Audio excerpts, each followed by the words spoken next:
The Jenkins mansion shone with all its lights like a beacon on a hill in the upscale Fremont neighborhood.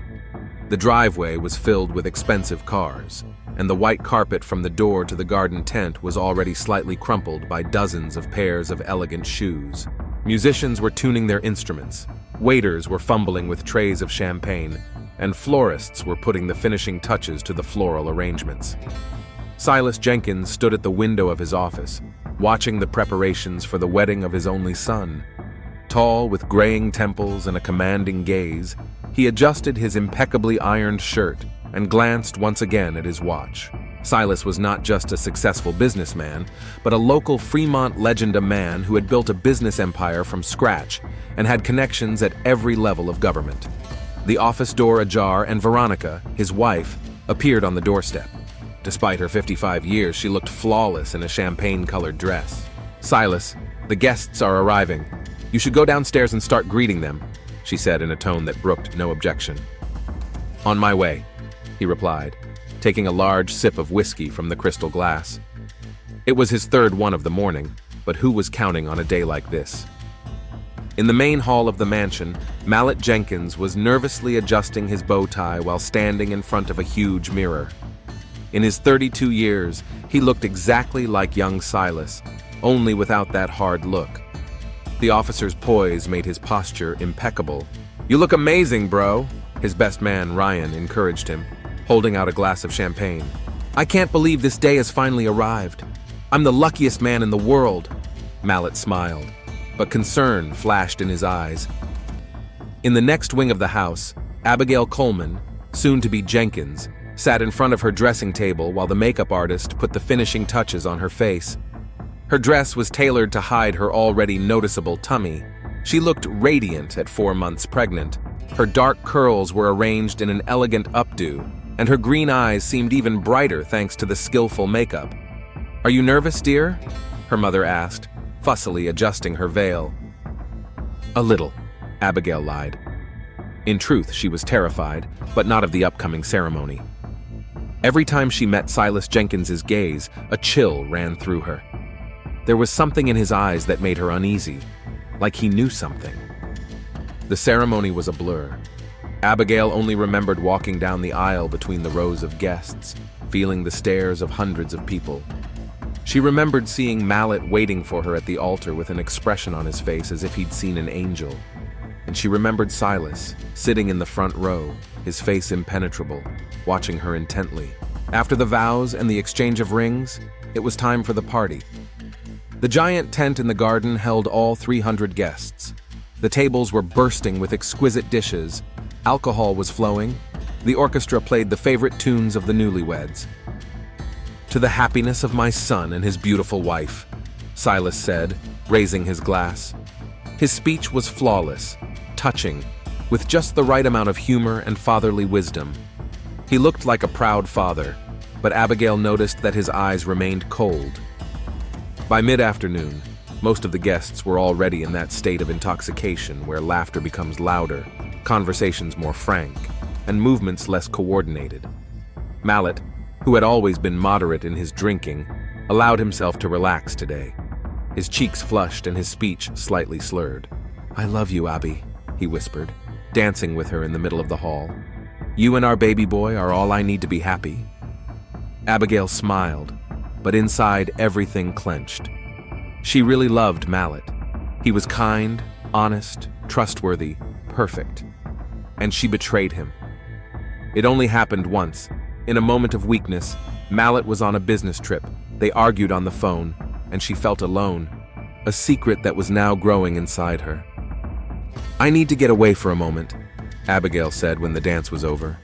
She needed to be alone, to gather her thoughts. She found a quiet corner in the library where she could catch her breath. The day was overflowing with emotion, and she needed a respite from the constant smiles and congratulations. "Hiding from the guests, bride?" came a voice that made her blood run cold. Silas Jenkins closed the library door behind him and slowly stepped closer. He smelled of expensive cologne and whiskey. "Just thought I'd get some rest," Abigail replied, stepping back involuntarily. Of course. Pregnancy isn't easy, especially when you're carrying a child not your husband's. he said with a faint smile. Abigail felt the ground go from under her feet. I don't know what you're talking about. Come on, dearie. I saw the dates on your medical records. Mallet was on a business trip when this baby was conceived. Unless you want to convince me of an immaculate conception. His eyes glittered. You've been digging through my medical records? That's illegal. Abigail was outraged, but inside her everything turned cold. I have connections everywhere, dear.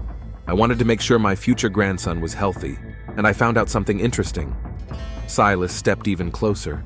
The question is, what are we going to do about it? What do you want? She whispered. You're a beautiful woman, Abigail. Mallet inherited my good taste. His fingers touched her exposed shoulder. I want you, for one night, and your secret will remain between us. You're disgusting, she gritted through her teeth. I'll never... Then I'll tell Mallet. Right now, imagine his face when he finds out he married a whore who's carrying someone else's child. His voice remained as calm, but there was a note of steel in it. Abigail felt nausea rise to her throat. She loved Mallet. She couldn't lose him, not now. You have a choice, dearie. One night with me or a ruined life. Silas stroked her cheek. 15 minutes for me, or a lifetime of misery for you. Choose. Abigail stared at him, feeling the despair building inside. She was cornered. Okay, she finally whispered. But not tonight, not now. Of course, Silas smiled. Everyone's on a drunken binge tonight. I expect you in my room at 2 a.m. Do you know where it is? Abigail nodded. She'd been to the mansion often enough to know the location of the rooms. Great, Silas stepped back. And no tricks. Otherwise, tomorrow morning will be a real nightmare for you. When he left, Abigail was left standing motionless, trying to comprehend what had just happened. Her perfect day had turned into a nightmare. Abby, there you are. Mallet peered into the library. Everyone's looking for a bride for a group photo. Abigail forced herself to smile. Of course, darling, come on. The rest of the day moved as if in a dream, smiling, dancing, accepting congratulations. But a hurricane of emotions raged inside her. She watched Silas chatting with the guests, patting her son on the shoulder, kissing Veronica's hand, and she was sickened by the thought of having to go to bed with him that night. But what horrified her even more was the thought of Mallet finding out the truth. He would never forgive her for cheating on him. And the child? What would happen to her child? The unborn child was already at the center of such a sordid affair. By evening, most of the guests were quite drunk. Some were already asleep at the tables or in poolside chairs. Others continued to dance, staggering and laughing. Veronica, tired from the long day and the champagne she had drunk, announced that she was retiring to her bedroom. My head is splitting, I'll take a sleeping pill and lie down, she told her husband. Of course, darling. Get some rest, Silas replied, escorting her with a look. It was nearing midnight when Mallet put his arm around Abigail's waist and whispered in her ear, It's time for us, Mrs. Jenkins, to retire to our bedroom. Their room was prepared for their wedding night. Candles everywhere, rose petals, champagne in an ice bucket. But romance was the last thing on Abigail's mind.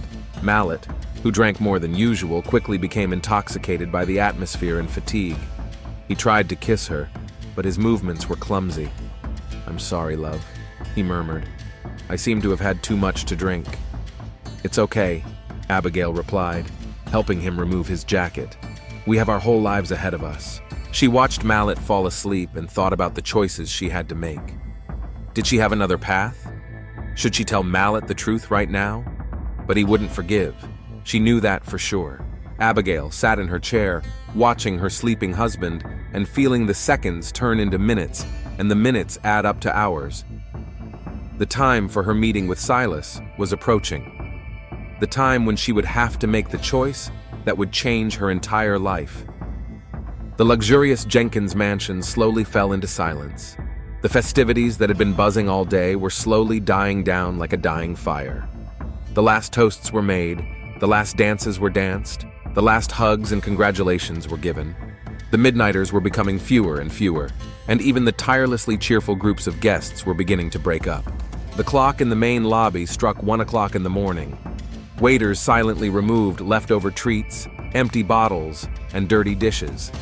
Sleeping guests could be found all over the mansion and the surrounding grounds, some in the guest rooms, some dozing in the poolside lounge chairs, a few asleep on the couches in the living room, unable to reach their assigned rooms.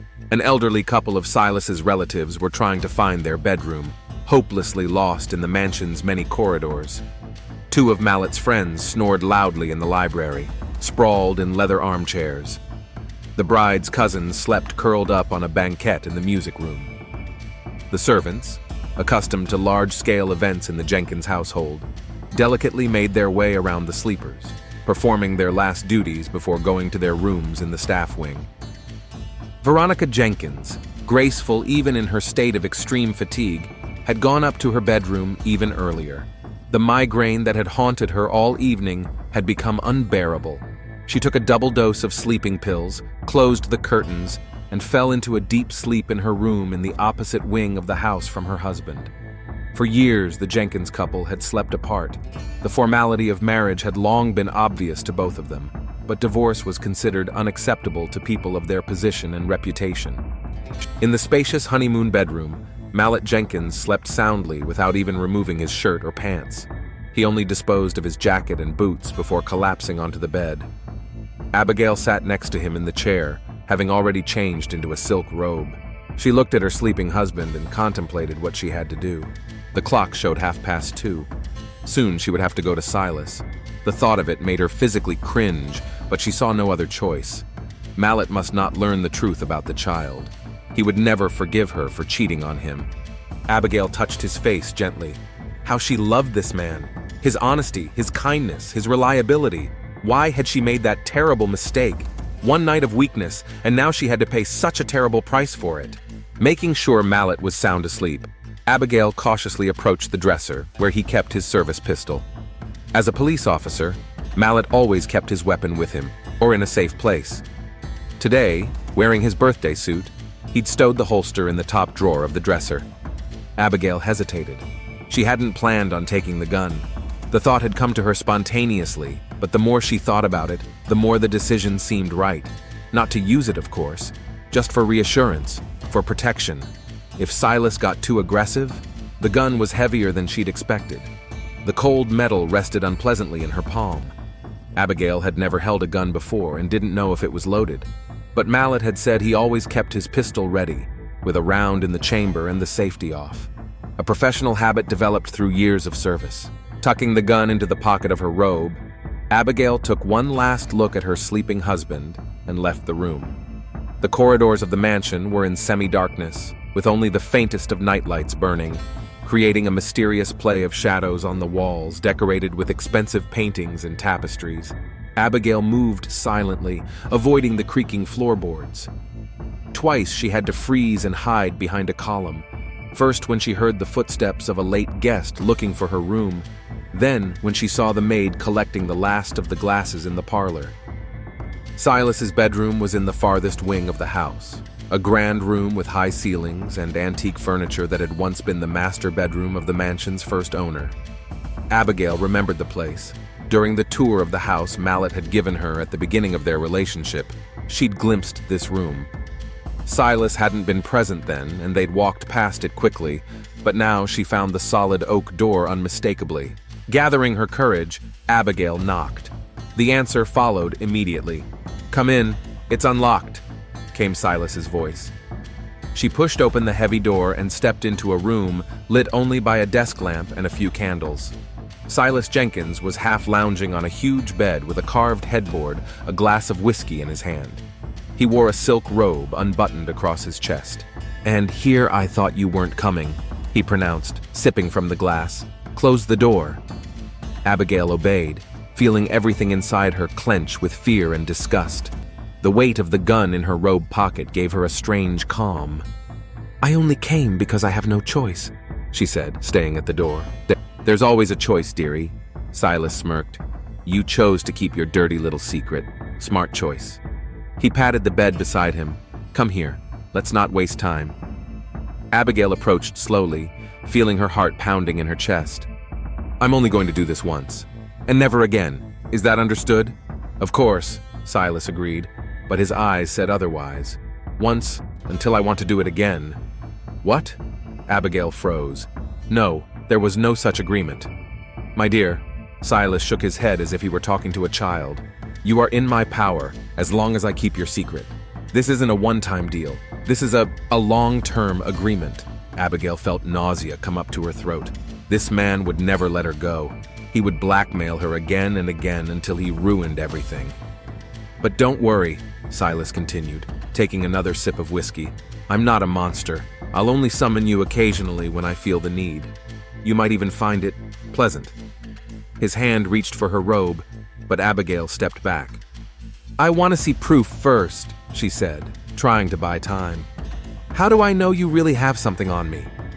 Silas sighed, then reached over to the bedside table and pulled out a folder. Here, take a look, copies of your medical records with dates and test results, and next to it is Mallet's travel schedule. See? He was out of town for 2 whole weeks at the time of conception.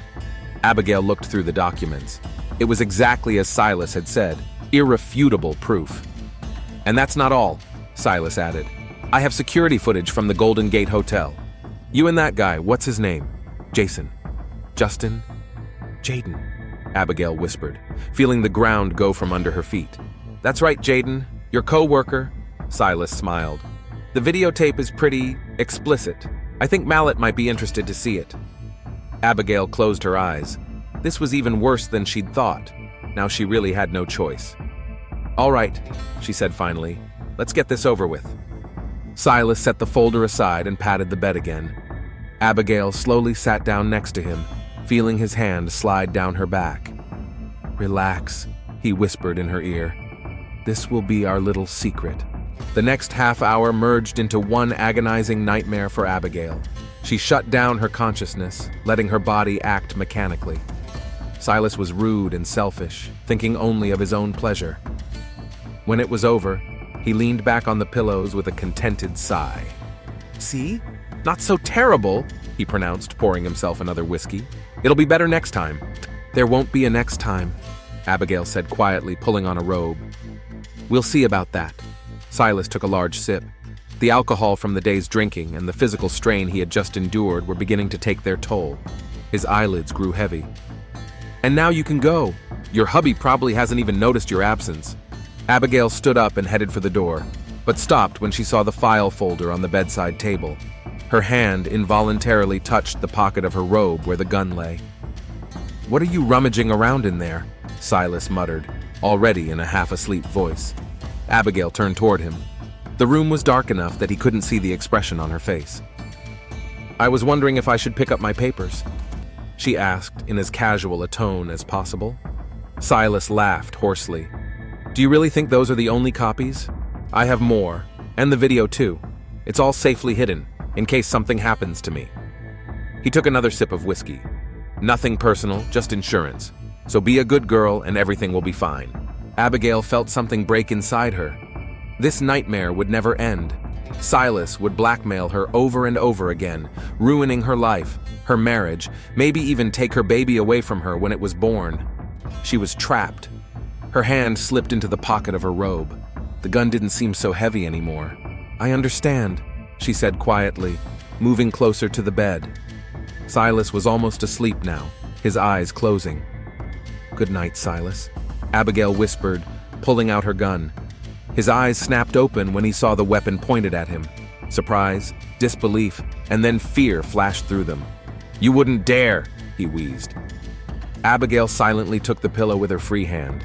Think of the consequences! Silas's voice trembled slightly. You're pregnant! You're going to jail! No one will suspect me, Abigail replied calmly. And the documents? I will find them and destroy them. No, wait! Silas tried to rise, but the alcohol made his movements slow and clumsy. Abigail pressed a pillow to the muzzle of the gun and pointed it at Silas. His eyes widened in horror. Goodbye, Silas, she said, and pulled the trigger. The pillow muffled the sound of the gunshot, turning it into a muffled pop, barely audible even in the room itself. Silas's body twitched and froze, a dark stain blurred on the white pillowcase. Abigail stood motionless for a few seconds, unable to believe what she'd just done. Then she mechanically set the blood-soaked pillow aside and tucked the gun back into her pocket. She acted as if in a dream, as if it were someone else, not her. Opening the door, Abigail cautiously peered out into the hallway. It was empty. The entire house was plunged into a sleepy silence. Only the clock in the far hallway struck 3 o'clock, but its sound was too distant to wake anyone. She closed the door silently behind her and moved down the hall, keeping closer to the wall where the floorboards creaked less. In one place, she heard snoring from behind the guest bedroom door. In another, the muffled voices of latecomers still celebrating in one of the small sitting rooms. Reaching the bedroom they shared with Mallet, Abigail quietly stepped inside. Mallet was asleep in the same position she'd left him in, on his back with his head tilted back and his mouth open. A light snore broke the silence of the room. Abigail carefully pulled the gun from her pocket. Her fingerprints might be on the grip, but that was okay. She'd often picked up her husband's gun when he'd shown her how to hold and aim. After their engagement, Mallet had insisted she learn to shoot, for self-defense, as he'd said. Wiping the gun thoroughly with the hollow of her robe, Abigail placed it back in the dresser drawer, exactly in the same position it had been in earlier. Then she removed the robe, tossing it into the dirty laundry basket, and put on a clean nightgown. Looking at her hands in the light of the nightlight, she saw no traces of gunpowder or blood. Nevertheless, she went to the bathroom and washed her hands thoroughly, then wiped down the sink and faucet. No evidence should be left behind. Back in the bedroom, Abigail carefully lay down next to Mallet. He moved in his sleep but didn't wake up. She lay staring at the ceiling and realized that her life had just changed forever. She had become a murderer. But did she have a choice? Silas would never leave her alone. He would have continued to blackmail her, destroying everything she held dear.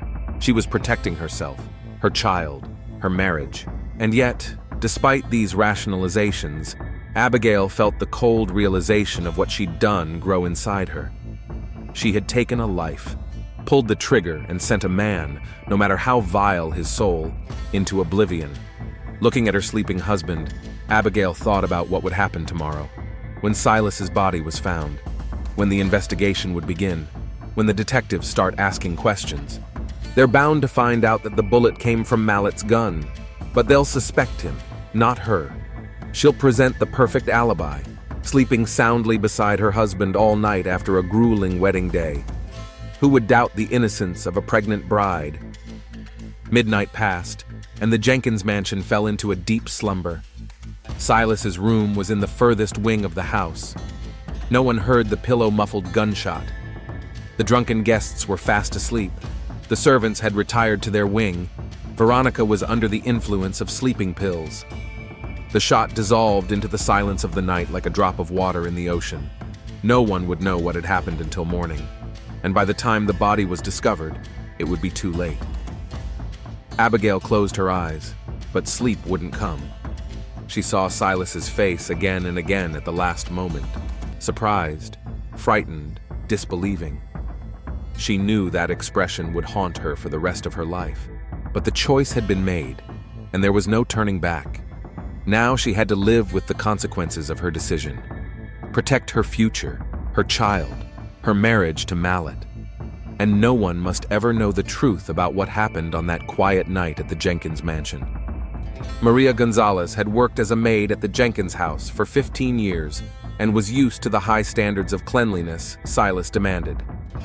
Every morning she started work in his bedroom, bringing fresh coffee and the morning paper. This morning, despite the wedding festivities the day before, she hadn't changed her routine. The clock read 7:30 when Maria knocked quietly on the master bedroom door. Receiving no answer, she carefully turned the knob and entered. What she saw made her drop the tray.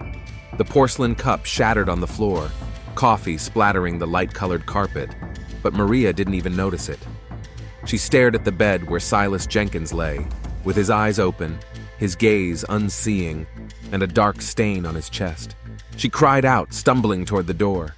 Maria's scream echoed throughout the mansion, rousing even the soundest of sleeping guests. Within minutes, a small crowd of people in robes and hastily thrown-on clothes had gathered around Silas's room. Veronica, pale and trembling, wearing a silk negligee, tried to force her way through them, crying out, "Let me go! It's my husband!" Mallet was one of the last to arrive, with disheveled hair and in a shirt pulled on hastily. Abigail followed him, buttoning her house robe as she went. "Stand back! I'm a police officer!" Mallet shouted, shoving the guests away. Seeing his father's body, he froze on the threshold. His professional eye instantly assessed the situation. Gunshot wound, death hours ago. But in a split second, professionalism gave way to shock and grief. "Dad," he whispered, taking a step forward, but immediately stopped, remembering the need to preserve the crime scene. "No one gets in! Somebody call the police! Now!" Veronica, who finally made her way to the room, saw her husband's body and let out a piercing scream, settling to the floor. Abigail rushed to her, supporting her and helping her to step aside. Within half an hour, the mansion was filled with police officers. Patrol cars, forensics, the coroner arrived. And then Detective Frank Thornton appeared, a tall man with tired eyes and gray hair on his temples. He nodded to Mallet. They knew each other from work. "I'm sorry, Mallet," he said, shaking his colleague's hand. "It's a terrible situation, especially on a day like this." "Just find out who did it, Frank," Mallet replied, clenching his fists. Thornton nodded and went straight to work. He examined the body without touching it and noted the obvious: a single gunshot wound to the heart area, shot at close range. No struggle, no signs of forced entry or robbery. The victim likely knew the killer. "All guests and employees of the home are to remain on scene," he ordered. "We will be interviewing everyone." Forensic investigators scrutinized the crime scene, taking photographs and collecting evidence.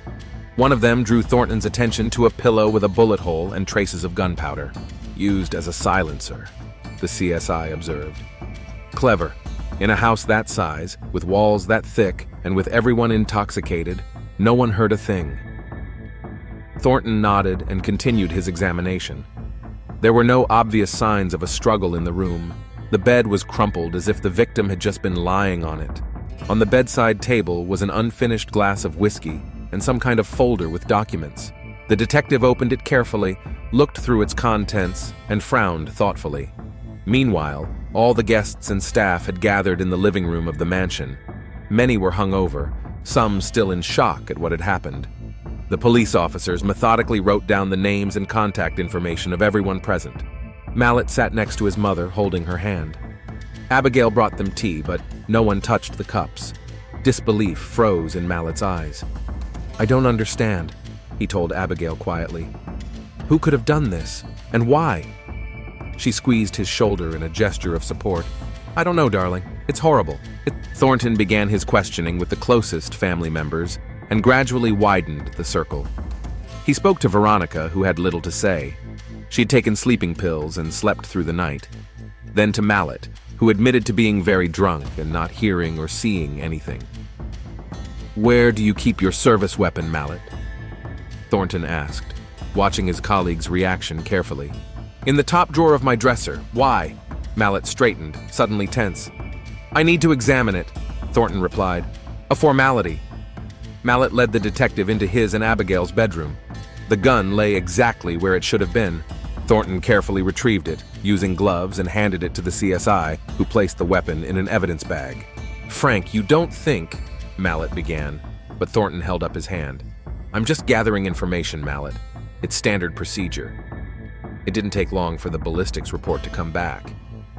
2 hours later, Thornton received confirmation that the bullet removed from Silas's body had been fired from Mallet's gun. After receiving this information, the detective returned to the living room, where the witness interviews were still ongoing. "Mallet, I need to talk to you alone," he said in a serious tone. They walked to Silas's office, a spacious room with bookcases and a massive desk. "Forensics has confirmed that the shot was fired from your gun," Thornton reported without preamble. Mallet turned pale. "That's impossible. I would never." "I know," Thornton nodded. "But the fact remains. The gun was in your room. Who would have had access to it?" Mallet ran a hand through his hair, trying to focus. "I don't know. I slept like a dead man. Anyone could have gotten in. The door wasn't locked." "And Abigail? Was she with you all night?" Mallet frowned. Yes, of course. We went to bed together. And you're sure she didn't get up during the night? Look, Frank, if you think my wife... Mallet began to raise his voice. I'm just asking questions, Thornton replied calmly.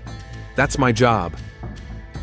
After speaking to Mallet, the detective made his way over to Abigail, who was sitting in the conservatory with her arms wrapped around herself. Mrs. Jenkins, I need to ask you some questions, he said, taking a seat across from her. Abigail nodded, keeping outwardly calm, though Thornton noticed her hands trembling. Tell me about last night. What time did you go to bed? About midnight, she answered. Mallet was quite drunk. He fell asleep almost immediately. And you? Yeah, it took me a while to calm down. It's been a very busy day, but I didn't leave the room. Thornton looked at her carefully. Are you sure? No one saw you in other parts of the house after midnight? Absolutely sure. Abigail met his gaze. I was by my husband's side all night. Thornton nodded, making a note in his notebook. Did you have any conflicts with Silas Jenkins? For a split second, Abigail hesitated. No, he's always been kind to me. Thornton noticed this tiny hesitation and continued, What about your baby? Was Silas excited about becoming a grandfather? Yes, he was happy for us. Abigail gulped. I have one more question, Mrs. Jenkins. Have you ever picked up your husband's gun? Abigail froze for a moment, then answered honestly, Yes, Mallet showed me how to use it for self-defense. So you know how to shoot? Theoretically, but I've never... She didn't finish the sentence. Thornton stood up. Thank you for your time. Please remain in the house. I may have further questions. Despite the seemingly straightforward nature of the inquiry, something was bothering Thornton. He went back to Silas's room where the forensics team was finishing up their work. Anything interesting? He asked the team leader. Maybe, the man replied, showing the evidence bag. We found fabric fibers on the bed that don't match the victim's bedding or clothing. It looks like a woman's robe, silk or something similar. Thornton nodded thoughtfully. Check them against Abigail Jenkins' robe. Already doing it. One more thing. The CSI lowered his voice. In the bedside table drawer, we found a surveillance tape. Golden Gate Hotel about 3 months ago. It shows Abigail Jenkins entering a room with a man, not her husband. Thornton frowned. Interesting. Was Silas blackmailing his sister-in-law? Looks like it. In a folder on the desk are Abigail's pregnancy medical records and Mallet's travel schedule. The dates don't match. Slowly, a picture began to emerge. Thornton turned back to Abigail, who was still sitting in the conservatory. Mrs. Jenkins, do you know this folder? He placed the papers he had found in Silas's room in front of her. Abigail turned pale when she saw them. No, Don't lie to me, Thornton said calmly. We found fibers from your robe in Silas's room, and the hotel tape. Silas blackmailed you, didn't he? Threatened to tell Mallet that the baby wasn't his. Abigail covered her face with her hands, her shoulders shaking. You don't understand. Explain it to me, Thornton offered, and Abigail told everything, about how Silas had cornered her during the wedding, about his threats, about how she'd come to him at night, hoping for a one-time deal, about his new demands that showed this nightmare would never end. I didn't plan to kill him, she said through her tears. I took the gun for protection in case he got violent. But when he said this was just the beginning, that he would blackmail me over and over, I couldn't let that happen. I wanted to protect my child, my marriage. Do you realize I have to arrest you? Thornton asked after a long silence. Abigail nodded, wiping away her tears. I understand. But please, let me tell Mallet myself. He deserves to know the truth from me. Thornton sighed, then nodded. All right, but I'll be around. Mallet was in his father's study, poring over papers on his desk when Abigail and Thornton entered. He looked up, and his expression changed when he saw his wife's crying face and the detective's serious one. What's wrong? He asked, rising.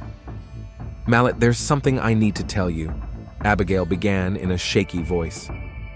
Over the next few minutes, she told him the whole truth, about the affair, about the baby, about Silas's blackmail, about what had happened during the night.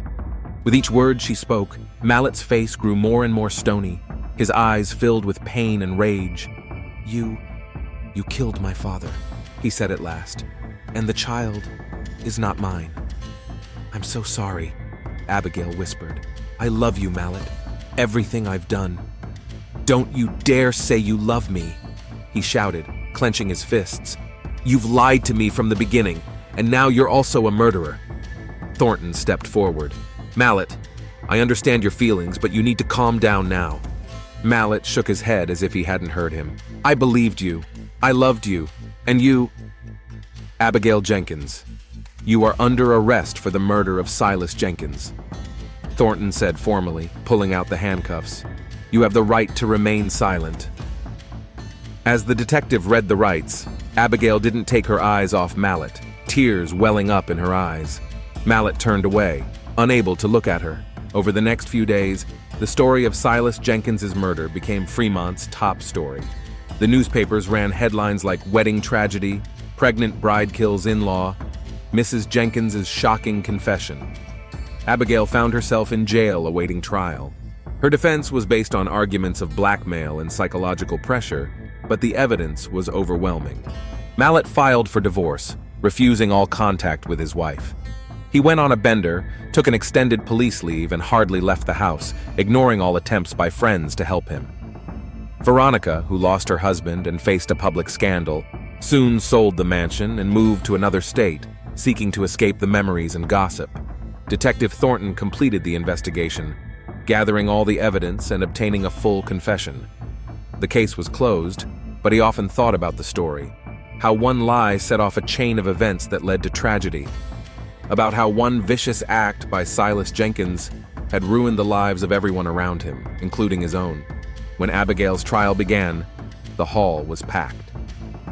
Mallet sat in the front row, thin and stooped, not looking at his ex-wife. In the dock, Abigail, already visibly pregnant, held herself with dignity despite the gravity of the charges. "Defendant, do you plead guilty to the murder of Silas Jenkins?" the judge asked. Abigail looked at Mallet, then shifted her gaze to the judge. "Yes, Your Honor, I plead guilty." And as the judge read the charge, everyone in the courtroom realized that this story had no winners, only victims of circumstance, hubris, and fateful decisions made in the silence of the night.